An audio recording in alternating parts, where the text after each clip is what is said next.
Good afternoon. My name is Mike Tassaro. I'm the Policy Director for the Watershed Institute. I appreciate everyone being here and our elected officials. We're here today in support of the New Jersey Department of Environmental Protection and the inland flood protection rules that they have proposed. These rules were a long time coming and are vital to the protection of New Jersey's communities, environment, and economic well-being. These are not just environmental rules. These are economic well-being rules and community rules. Because these rules are so important, we have several elected officials here today, which will be introduced in a few minutes. But these rules and the rest of the rules are so important that over the summer, 49 organizations came together, environmental organizations, environmental justice organizations, community housing and affordable housing organizations came together to demand that these rules come out, and they did in October and December of this year. And so we're here just to make sure that these rules make it over the finish line, and the rest of the rules are proposed as well. And you will hear from our elected officials and others, flooding is a serious issue. Don't really need to tell everyone, but for some reason we seem to have short memories. A serious issue that deserves and demands bold action. The inland flood protection rules, as you will hear, is a good down payment towards bold action. But it is just a down payment. And it is the rest of the payment that needs to come and is due.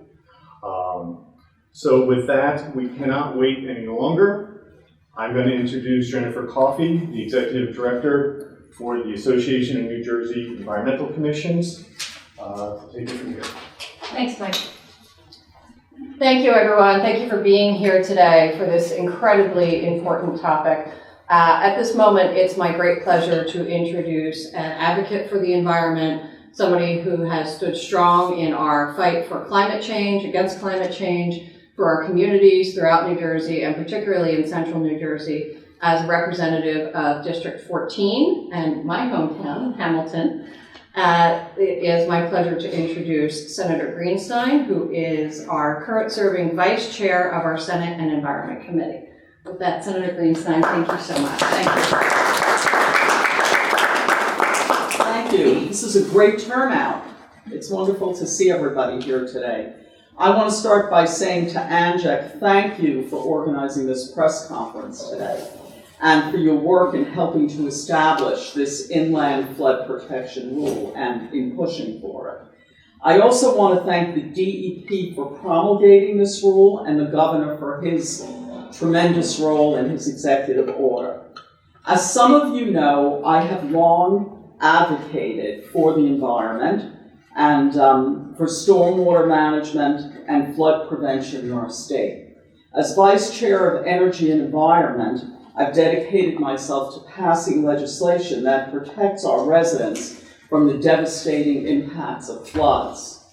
I've seen firsthand the destructive power of flooding in our localities. Homes and businesses are destroyed, families are displaced, entire communities are sometimes dismantled. It's a heartbreaking sight and one that no one should have to endure. That is why I'm so pleased about this new flood prevention program that the DEP is proposing. And I want to do everything in my power to move it ahead as quickly as possible. Just one very brief story, among many stories, about somebody who lives or lived in the Rossmore community. Her home has been flooded and destroyed at least 3 times since I've been in office. This is a situation that should never happen. It is unacceptable that one person should have to endure this much heartache and destruction. But it just keeps happening. They rebuild, same problems. The Inland Flood Protection Rule would ensure that areas at the most significant risk are better defined and that new and reconstructed assets in these areas are designed and constructed using the best available climate-informed precipitation data. This is critical to protecting New Jersey's assets, economy, and most importantly, people from the catastrophic effects of worsening floods.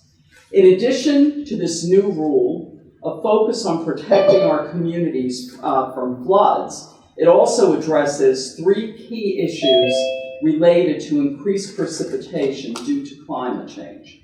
First, it updates the outdated rainfall data used by DEP rules, which goes back amazingly to 1899. Second, it accounts for future increases in precipitation due to climate change, ensuring that our flood prevention measures are protected for current and future conditions. I've seen firsthand the impact that flooding's had on my district, specifically in communities like Rossmore, which is part of Monroe, Jamesburg, and Cranberry, which were hit hard by recent Hurricane Henri and by earlier floods as well. I've also seen families struggle to get flood insurance because their homes don't meet certain criteria. That is why it is so important that we build and plan better and smarter. As a state senator who's dedicated to this issue, I'm proud of the progress we've made. I look forward to continuing this work alongside organizations like ANJEC to find solutions and implement them. No one should have to face the devastation that we've all seen in the last couple of years. We need to improve. Thank you very much.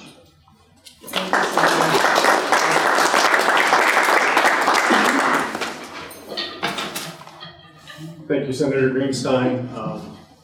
So with that, one of those communities that is hard hit by flooding time and time again is Manville. So I'm going to introduce Mayor Richard Ondarco from Manville.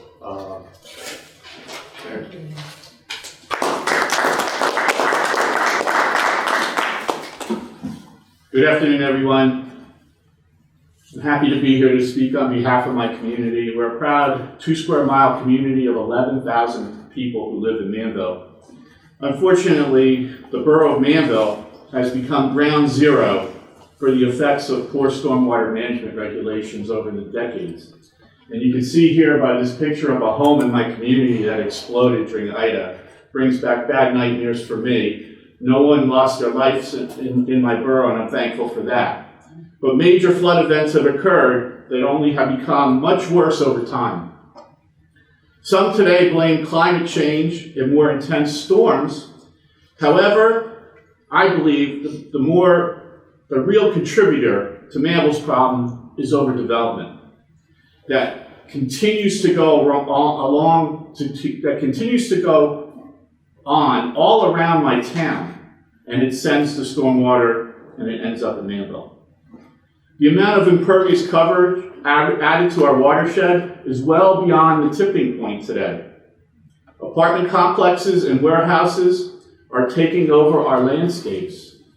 Sadly, stormwater runoff from upstream communities is a major threat to Manville. We need improved stormwater regulations to be put into effect immediately. I want to save my hometown. It's all part of sustainability. A third of my hometown is at significant flood risk today. So I thank the Watershed Institute and everyone involved to try to get these regulations into place sooner than later. Manville deserves better. And I'm here, please, let's keep the spotlight on my community. We are ground zero for poor stormwater management. Thank you.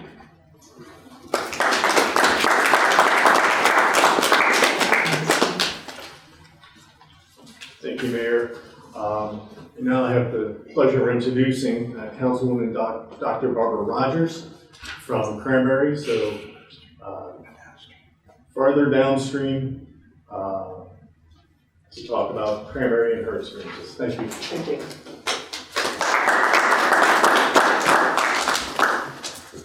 Hello, I'm Dr. Barbara Rogers, and I thank you for this opportunity to share the Township of Cranberry's experience with recent flooding events.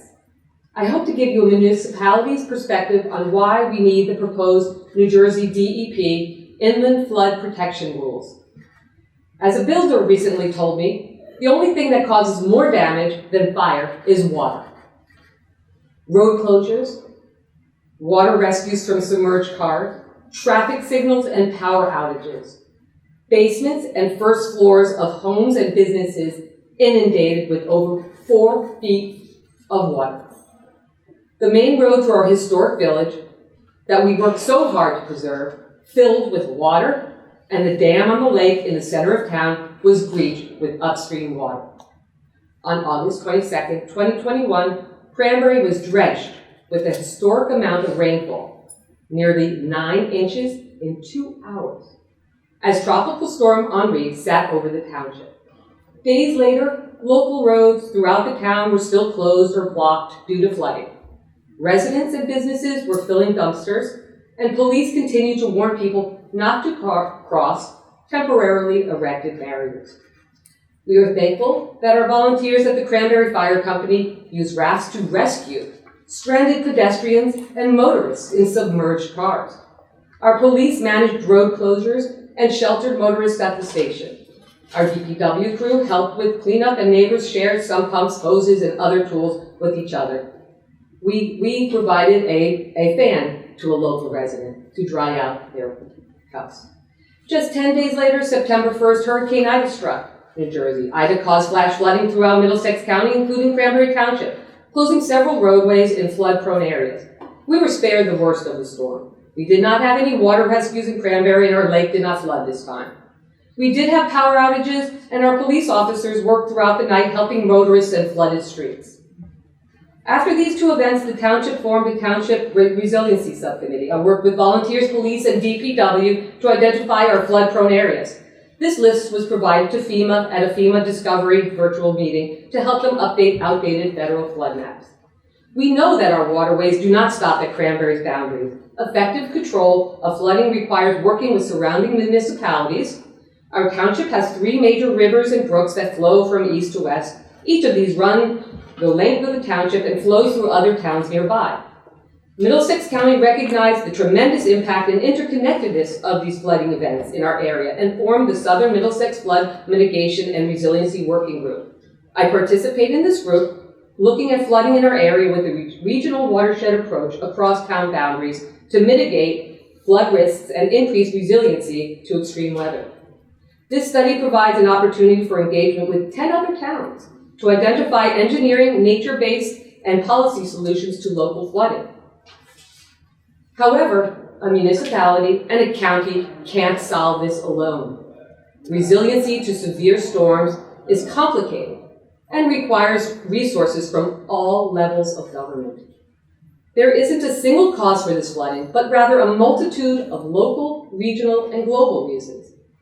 The recent State of the Climate report projects more precipitation and severe storms in the future.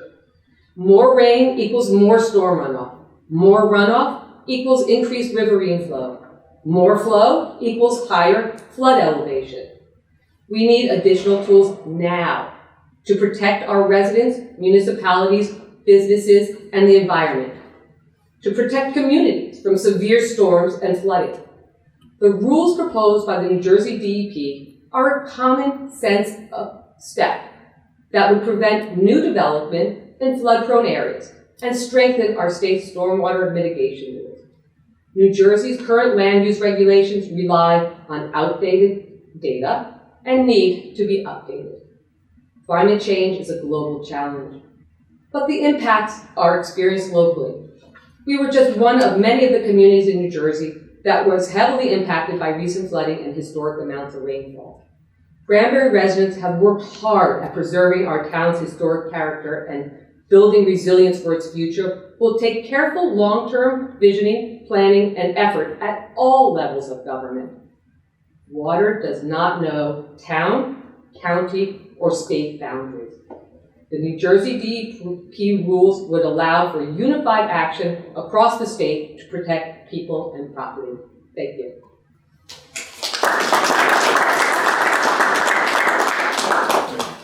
Thank you, Committeewoman. It seems, municipalities are doing their best and they need the help. These rules, as Dr. Rogers said, will start to level the playing field. And now I will reintroduce Jennifer Coffey. Kim Gaddy, founder of Newark's South Ward Environmental Alliance and Clean Water Action's National Environmental Justice Director. Kim, thank you very much. Thank you so very much. And indeed, it is, oftentimes we come into these events and we have to lift up those voices of the most marginalized. So as was stated, I'm Kim Gaddy, National and New Jersey Environmental Justice Director for Clean Water Action and founder of the South Water Environmental Alliance. And I know all too well what a 5-minute rainfall can do in my city. And my city is like most EJ cities throughout the state of New Jersey. Increased flooding on our roads, raw sewage backups in our homes, and residents, these impacts also impact our residents through our combined sewer overflow. So this is really crucial to our health, right, and our quality of life. Because when you think about these EJ communities, we have a lot of warehouses and industry that are polluting facilities. And when you think of these backups, not only from the raw sewage, what about what is in these facilities themselves that people have to clean up from their basements? And so it is also important that we keep the issue on the faces of individuals from my community and so many others throughout the state that when Ida hit was on the parkway, was on the turnpike, right? Their cars was washed away and lives was almost lost. And we don't lift that up enough. So I want to make sure that that is also something that as we are discussing increased flooding on the roads, as we are discussing these sewer backups in people's homes, that we also consider the faces and what is really happening to people when this happens. Residents have to be a priority. EJ communities must be a priority. We know that the governor tomorrow is actually going to give his state of the state, and we have to make sure that climate justice and environmental justice is lifted up. We need his leadership to do more, quicker, and faster. Because as was stated by our senators, our council members, right, our mayors, our cities and municipalities are ground zero for climate. Flooding is happening too fast, too quickly. And we just can't continue to sit back and allow broken promises and statements to be made without action. Because every time there is no action, lives are on the line here. And so we have to make sure that in our EJ communities, that where we don't have the capacity of resources for those residents to protect themselves from these extreme flooding, from climate change and pollution runoff, that we do have someone who is protecting them and keeping them out of harm's way. We need the right kind of legislation. We need the right kind of leadership that will have the political will to do what is necessary. Industry must stop profiting from putting property and people, especially low-income and marginalized low-income communities of color, in harm's way. Too many victimized families, survivors of Sandy and Ida, and worse, are still suffering today. Still suffering today. This rule, of course, is the first step to repair these broken disaster prevention and recovery systems. But DOT, I can't stress it, DOT has to be held to the same standards as everybody else in this rule, and we must apply this new, better science to existing projects yet to receive crucial projects. The time is now, and we need action. Thank you.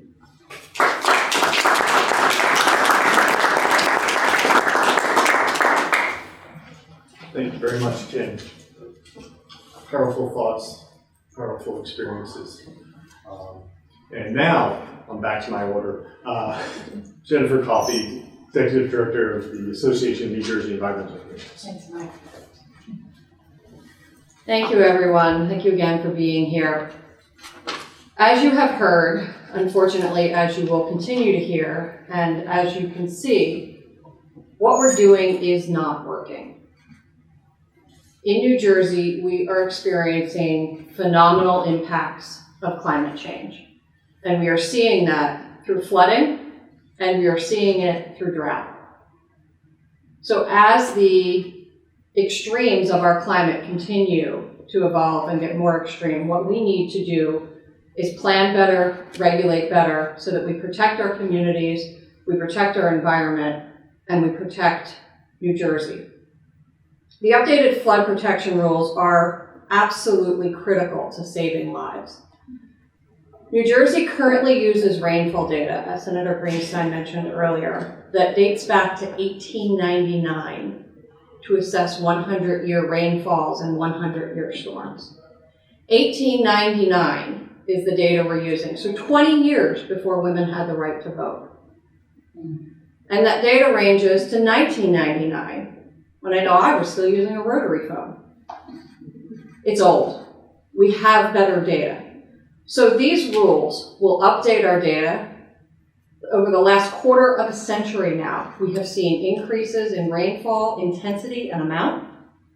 And we know that with climate change, the past is no longer a predictor of the future. So these regulations use climate modeling to predict forward, so that we are no longer putting people and places in harm's way again and again and again. These new rules will help us to adjust our development and redevelopment in the great state of New Jersey in a way that addresses climate crisis, that addresses flooding, and that looks to make communities, people, our economy, and our environment safe. These are common sense regulations. We are excited that they are moving forward. We look forward to the additional regulations that Governor Murphy directed under Executive Order 100 in January of 2020 under the New Jersey Protecting Against Climate Threats and JPAC. These suite of regulations will leave a lasting legacy for Governor Murphy and everyone who supports them to make New Jersey climate ready. Thank you.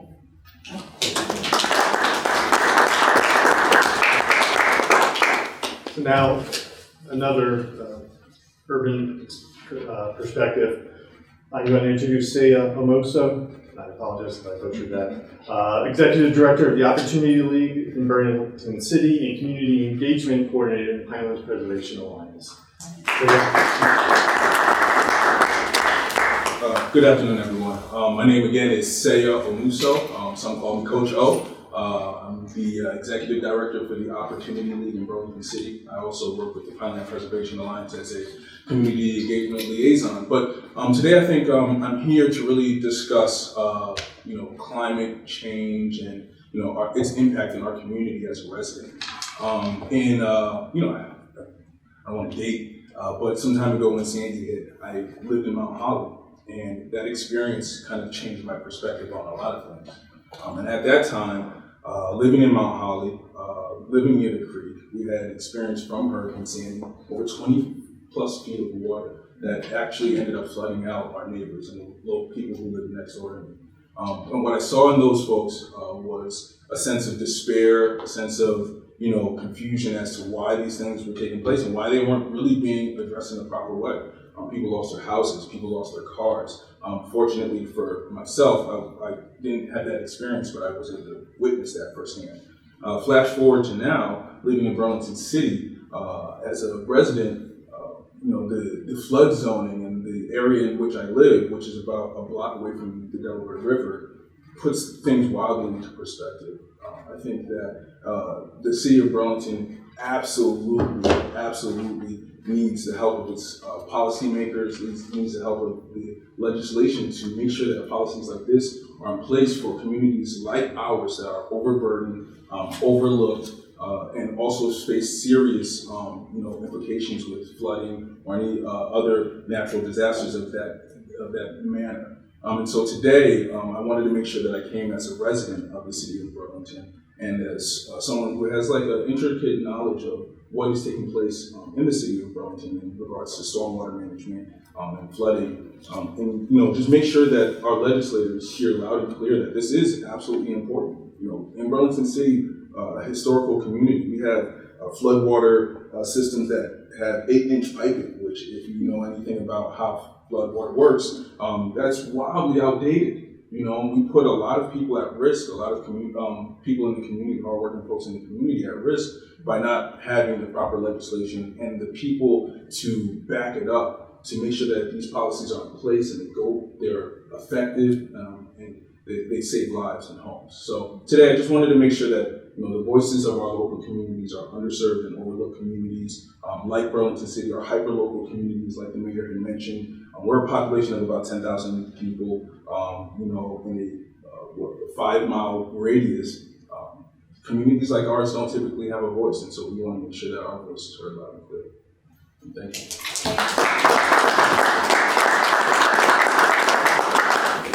Thank you very much, Sayed. And now Matthew Hirsch, Director of Policy and Advocacy for the Housing and Community Development Network. Matthew.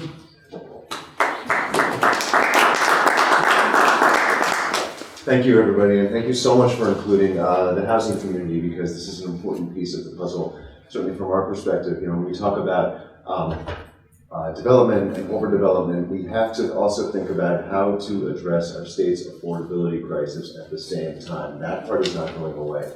So at a time when New Jersey's housing needs far outweigh affordable home availability, we're in a position to make some very exciting advancements in addressing the state's affordability crisis and continue being a national leader in the area of creating and sustaining affordable homes.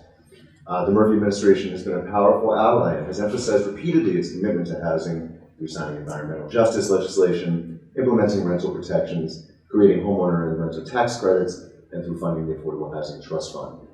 But an enormous part of achieving these important goals is where we build our homes, which is why the inland flood rules are so important.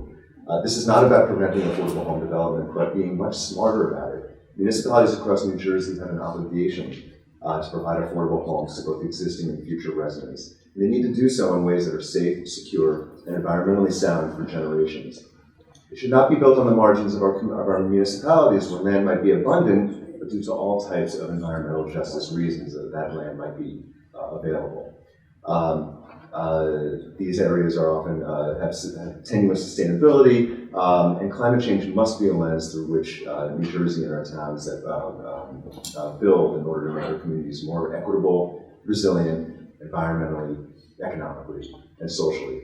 And I do just want to mention that I'm also a municipal official in my small town of Highland Park, which is also a river town, and we're about 15,000. The third densest municipality in Middlesex County after New Brunswick and Perth Amboy, but we have a strong commitment to providing the housing needs of our communities. So how do we do that at the same time while being on the banks of the Raritan, which routinely floods? And these rules are going to take a big jump in the right direction. So thank you for having us. Thank you. Thank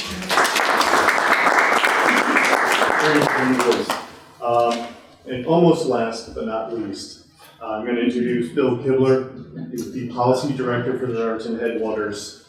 And also, he has extra qualifications. Thank you, Bill. Thank you. Just in case I forget what it was. I almost forgot how to get the Trenton this morning. I'm Bill Kibler. I'm the Policy Director for Raritan Headwaters Association, but that's not the hat I'm wearing today, or the vest I'm wearing, as the case may be. I'm a volunteer firefighter, an EMT and emergency medical technician in my community. I'm the former fire chief at my fire company.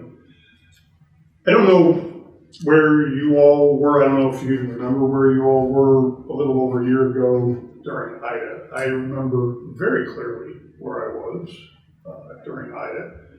I was standing in the middle of the south branch of the Raritan River, up to right about there, wearing that life jacket, tied to a tree, literally. One of my fellow firefighters was kind enough to anchor me off to a tree. I think it was a red maple, I'm not sure, for you tree folks. While we were trying to rescue 3 young men, one we'd actually gotten out of the river already, but 2 young men who had gotten trapped by the floodwaters in Ida. They were out in the middle of the south branch of the Raritan River, and to give you some idea, I live on thanks to the South Branch. I drove right by this same location this morning. Today, I could wade across the South Branch at that location without any concern whatsoever. Flows today are probably about 125 cubic feet per second. Don't worry about that. During Ida, they were over 10,000. We went from 125 to over 10,000 that day. We had 2 kids we had to rescue out of that river. We had about 20 first responders in the water, around the water, trying to get these kids out to make sure they got home safe. One of the great things about being a community volunteer, especially if you're an emergency first responder, is you know your neighbors. You get to know your neighbors a little at a time. Sometimes it's because you visit their house at 2 o'clock in the morning, but you get to know your neighbors. So these were kids I knew. These were kids who went to school or were brothers of kids who went to school with my son. I know their parents. I'm happy to say that that day the story had a happy ending. We rescued those 2 kids. We got them back to safety, or at least we got them back to shore. I'm not sure how safe they were once their parents got a hold of them again. But, we got those kids to safety, but there were 29 people in the state of New Jersey whose stories didn't have a happy ending that day. Climate change is an emergency. It's an economic emergency, it's an environmental emergency, it's a public health emergency, and it's not an emergency tomorrow or next year. It's an emergency today. It was an emergency last year.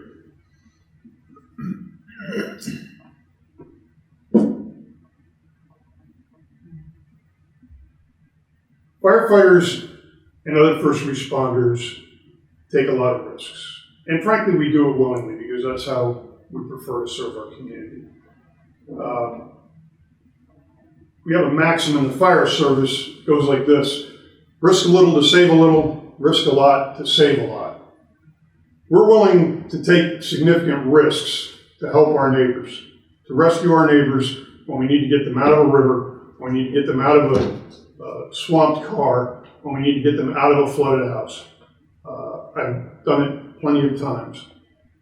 But it would be better if people weren't in that position to begin with.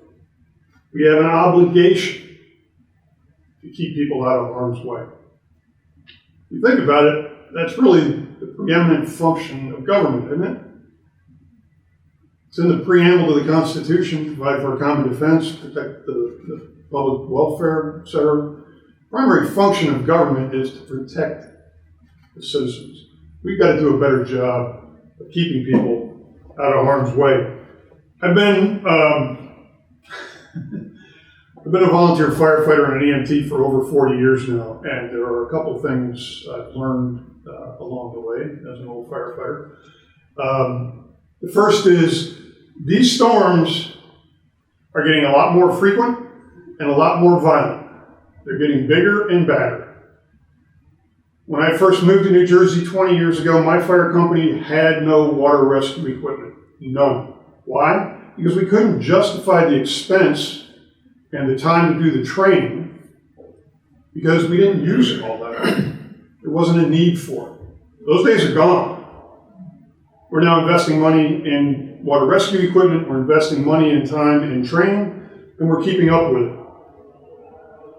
The other thing I know is that it doesn't matter how good you are at fighting fires if you don't have a good fire prevention program in your community. If you don't, you're failing. Same thing is true with floods. It doesn't matter how good me and my fellow responders are at pulling people out of flooded homes and flooded cars if we don't do something about preventing the flooding in the first place. If we don't do something about keeping people out of harm's way, stop building homes where they don't belong, and keep people safe.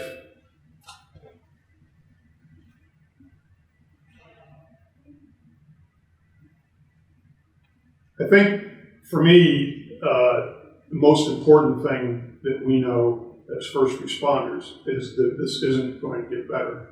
The storms are going to continue to get more frequent and more violent. So as we need to move forward, we need to make sure that we're doing everything we can to not see something like this happen or at least make sure that people aren't in harm's way when it does happen again. So, thank you. That's it.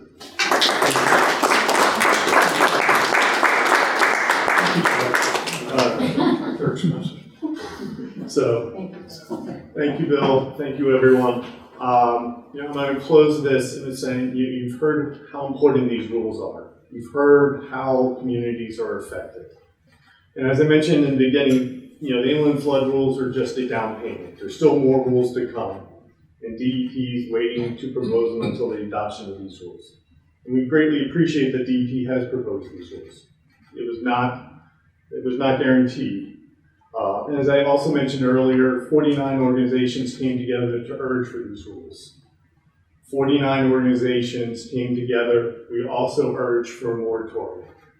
We do not want to see any further permits out of DEP until these rules and the remainder of the NJPAC rules are in place. And why? I mean, that seems kind of drastic. It's not. Because if you think about it, every single permit we approve today under standards we have known for years are outdated. For, as you heard, 106 years worth of data that no longer reflects reality is decades of development that we are saddling ourselves with that are putting our communities, our residents, our friends, our economic well-being at risk. We know this. DEP knows this. Governor Murphy in January of 2020, 3 years ago, directed DEP under Executive Order 100 to take bold action to put us where we are today. We're a little behind schedule, but if we are truly going to take bold action, if we are going to truly bring New Jersey into the 21st century and plan for the future. So Mayor Durko is not, and Councilwoman Barbara Rogers is not going around her communities, and so many of us are not going around our communities helping our neighbors drag out their soggy furniture and possessions. If we truly want to take that bold action that Governor Murphy called for, we need that moratorium. We need to put in protections now. Because again, as I said, every development we approve, every permit we approve today is decades of looking towards the past. So again, on behalf of those 49 organizations, I'm going to again ask that we have a moratorium until these rules are fully adopted and New Jersey is in the 21st century. So with that, I greatly appreciate everyone's time. We're here to ask and answer any questions. Actually, I've asked questions, but we're here to answer questions from anyone. So, Michael, I have a question from Manville's perspective. Okay, yes, Mayor.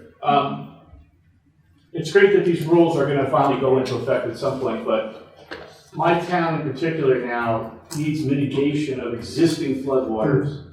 Is the DEP or the state going to focus on how can we go back and retrofit areas to try to make the water levels recede from what we've seen? Because they're only going to go higher.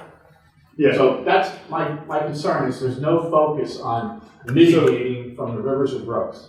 Yeah, and that is a problem. And some of the development community may point to the fact that they're building to current standards, they're not current, and so it's all the development that occurred before modern stormwater management happened. And we do have to take a serious look at how to go back and fix all those problems that weren't problems back when we did it because we didn't know better. There are going to be, if I understand correctly, in the remaining rules that are coming out that will have some redevelopment aspects on it, on-site retention. The new municipal separate storm source system permit that was issued by DEP and effective in the beginning of this year will force towns to start looking at these water quality and flooding issues and hopefully working on a regional approach. There are stormwater utilities to help fund a lot of these projects, but we do need to do a lot more. And there is no silver bullet. It took us, 100 some years to get here. It's going to take us years to get out, but we need to do that serious work now. Question for you. Folks from the business community say that we're looking at development where people have already spent money, already invested dollars, and where the DEP needs to focus is not just updating the rules, but updating infrastructure, as I think Say said, a lot of municipalities have outdated infrastructure. How much of that rings true, and how much does the DEP need to also put funding behind updating stormwater infrastructure? So, I mean, truth be told, I mean, there's infrastructure in some of our urban areas that is very old. Well, we hold that thought because that's my microphone. Good, gives me a chance to think. Okay. Thank you. Yeah. And also, if any of my colleagues want to jump in. There you go. So, I mean, yes, a lot of our infrastructure is old, and it has not been maintained. You know, municipalities are dealing with so many different obligations with limited resources.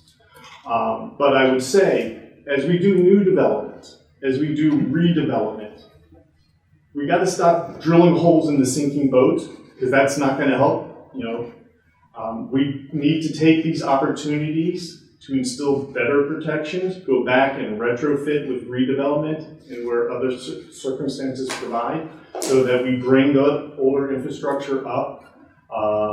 Again, there is a lot of tools we have available, but at least we need to stop drilling the holes in the sinking boat and get there. Thanks, Mike. I think that's a great answer. And just to expand on that a little bit, if I could, the solution to addressing the impacts of flooding, whether we're talking about economic impacts, saving lives, protecting communities, environmental impacts, is yes and. So it's yes, let's stop putting people in harm's way, and yes, let's update and improve our infrastructure. New Jersey is one of the 13 original colonies. We're old, folks. We've got some old infrastructure. We don't see it until it breaks. We don't see it until it's overwhelmed and it ends up in someone's basement or in the road or in their business. And so this is a yes and. You need to update the infrastructure. We are heartened by money that is coming into the state of New Jersey from the bipartisan infrastructure trust bill that was passed. And we are heartened that we are going to stop doing things that put people's lives in danger by placing them in harm's way. So it's a yes and situation. And Jen, why don't you add about stormwater utilities as well? Yeah, thanks, Jacqueline.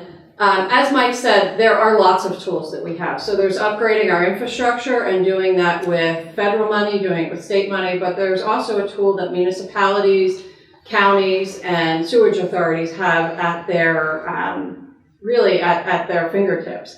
They can adopt something called a stormwater utility. And this is a fee that's assessed on impervious cover. So I know that's a little bit of a wonky word, but think blacktop, think asphalt, think sidewalks.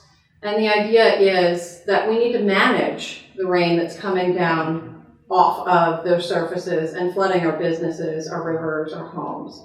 And so it makes those who are responsible for the problem the solution to the problem by implementing a utility and requiring them to then manage their stormwater.